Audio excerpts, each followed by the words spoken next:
Okay, Charity and I are in Mexico this week, and I was planning on making a video about our trip down here and our quarterfinals prep, and also talk about some of the stuff about how we made such big improvements over past years in our open scores this past year and in our fitness. But it was a little bit too long, and so I decided to just split them up into two separate videos. So in the last video, I was talking about the theoretical hierarchy of development of an athlete and those layers that should kind of prioritize. Nutrition being the first, metabolic being the second, metabolic conditioning being the second one, and then gymnastics as in moving your own body weight through space, then weightlifting, moving external loads, and then finally sport. So like I said, I bet my metabolic conditioning, Charity's too, was just really lacking. And if you go back and look at my open scores, you can see that I was, first of all, weak, not very strong. But then in workouts that were just very metabolic and not a lot of high skill, or even ones with high skill, I still didn't do very well. And I didn't progress year after year after year. And there's a span there for 3 or 4 years. And I remember after 2022, it was a very simple open, and I just didn't do well. And a couple of things came out of that. Charity and I were trying to figure out why we were not progressing and getting better. And at the time, we didn't understand the CrossFit methodology and a lot about the things that we understand now with how to improve your metabolic pathways and training and everything. So what I thought was that my biggest issue was I was weak. So in workouts, I should always be trying to get stronger. So in a workout like Grace, for example, it's a great benchmark workout, and it's fine to do at RX, but if you want the stimulus that it's supposed to provide, it is supposed to be very high heart rate, very fast, and something that you continue to move through. And so for me, if I was doing a workout like that before 2023, or 22, then I would do it as written, RX. I wouldn't modify the weight or anything, thinking that was how I was going to get stronger.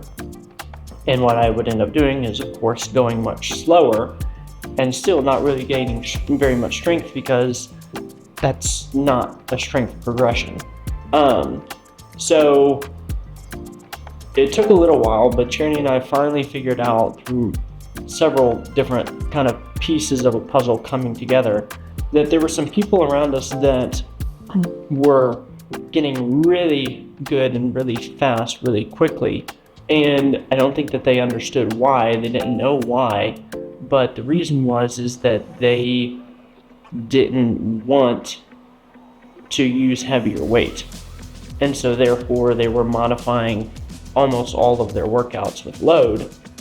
And so going much faster and taking much less breaks or no breaks at all.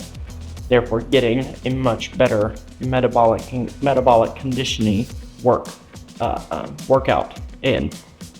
So Charity and I decided that after the 2022 Open that we were going to change what we were doing. We would modify every workout in order to get the intended stimulus. Probably a year before that, we had started doing Mayhem's programming, which we still do and we love.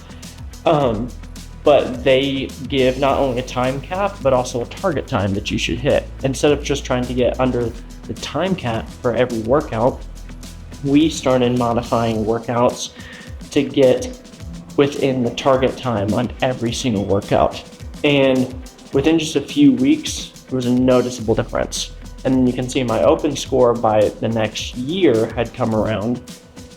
It was night and day difference as far as my improvement in metabolic conditioning. So also in strength too, because what that allowed me to do is focus intentionality in what the workout is supposed to be giving. And so in the workout of the day, the metabolic conditioning piece, I was focused on that, going fast, going hard, bringing intensity. And then I would do strength training outside of that, or work on skills. Practice and training should be done outside of your Metcon. So that's how it started. That's how we came to that realization, and that is where we have seen such huge drastic improvement in our fitness. So we'll talk about that more a little bit later on, but that's kind of the wrap up in the short summary. So if you are feeling like you're not as good at burpees, or going can't hold as fast a pace on the machine or running or whatever it is, then give it some time. Take 4 weeks, 5 weeks, 6 weeks, couple months, and just modify workouts so that you can get the intended stimulus of the workout. And if you don't know what that is, ask your coach, the coach at your affiliate, or you can do a little bit of investigating into that. The Level 1 is a great resource on how to do that. That's kind of some of the pieces of the puzzle to put it together for me and helping me figure it out. Or you can also reach out to me, and I'll be happy to answer any questions that you have that I'm able to.